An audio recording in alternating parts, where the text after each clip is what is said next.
Marine, and each one you learn something more about it. Yeah. You know, I learned something about civil balladry tonight that I never Really? learned. What? You know, well, it was the attitude going into the second section of it, return to the A section again. I hadn't thought about singing it with that intention of that I seem to have tonight. And there's a couple other things we did in the rehearsal the other. So it just keeps. Yeah, I think Mozart's that way. No. The rest, it seems to be going that way a lot. Especially the more you know the group of people, the more everybody relates. You know, we go out there, we go to each other's homes and have dinner when we're here in New York, and so we learn each other's style and timing, and that brings it to the stage. You remember what the opera is about, and the fact that can create a mood. And because it's about some issues that are still very pertinent today, you know, the rights of women, the rights of people who aren't noble men, and so forth. What do you think that if that were written today instead of at the time Mozart wrote it, that it might have been called The Marriage of Susanna? Is that possible? Yes, I do. I mean, first of all, it could be called that anyway because she's on stage most of the time. Very dominant. But it's not just about Figaro and Susanna. It's about the Countess and the Count. It's about love. It's about forgiveness. It's about the graciousness of that. And I think the genius of the piece is that it encompasses just about every facet of life there is to encompass.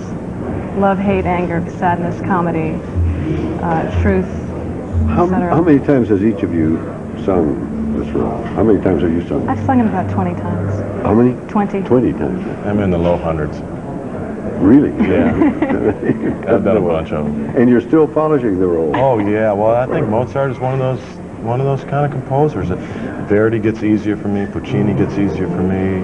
Rossini gets easier for me. Mozart gets more difficult. Really? It's still more challenging? I think so. I was going to ask what the difference in singing in Bohème or I don't know, Rigoletto. The lines, or you could have you got boy when Mozart says, you know, there's 4 measures to this line. That's all you get. You know.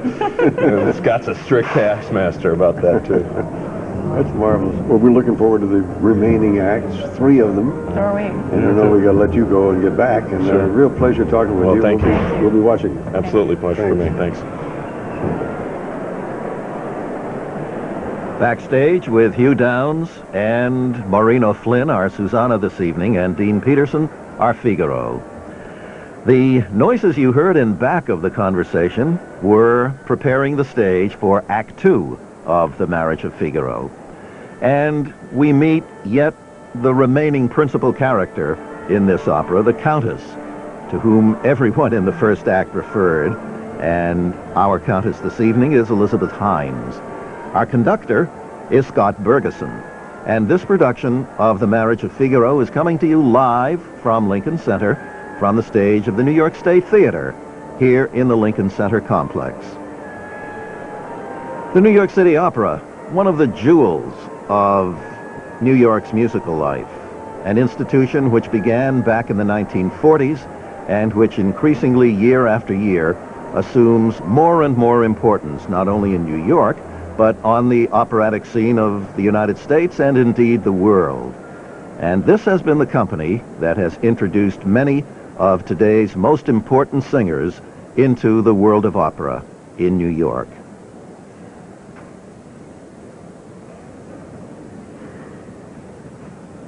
We're awaiting the return to the pit to conduct the second act of our conductor, Scott Bergeson. Here he is, and Act 2 opens with the aria of the Countess.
per genio capricciosi e per orgoglio poi tutti gelosi.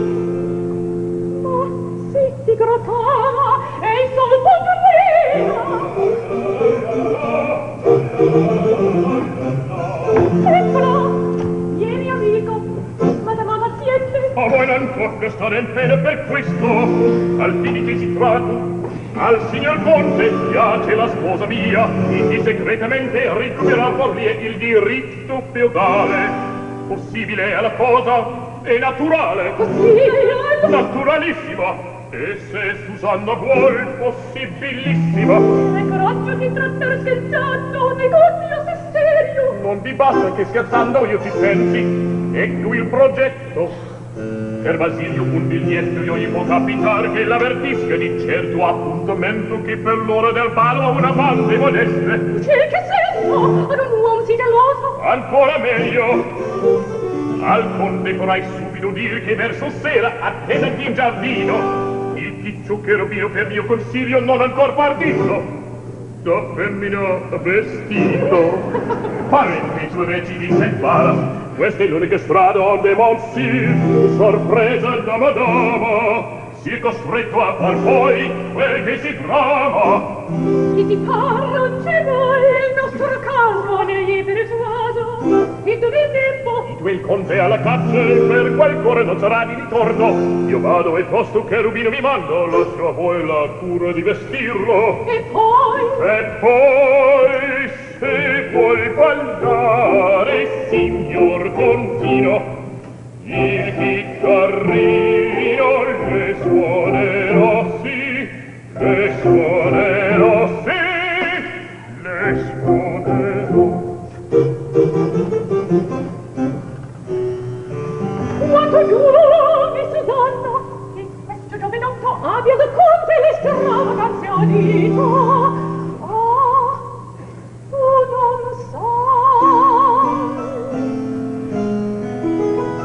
Per qualcosa voi l'aveste solamente, dove la canzonetta, eccola, appunto facciamo che ce la canti. Zitto, leggete. Erisso. Avanti, signor ufficiale, a non chiamarmi con nome si fatale, e mi lamenta che abbandona di Dio con mare tanto buona e tanto bella. Sì, certo, il buon cardinale mi ha permesso la canzone che se male veneste a madama Gazzane, chi ne la fa, guardate, e gli ha due bracci di pastore sulla faccia, prendi la mia chitarra e l'accompagna, io sono sì tremante, ma se madama vuole, lo vuole sì, lo vuole, non ne può parole.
capito il tuo senza sapere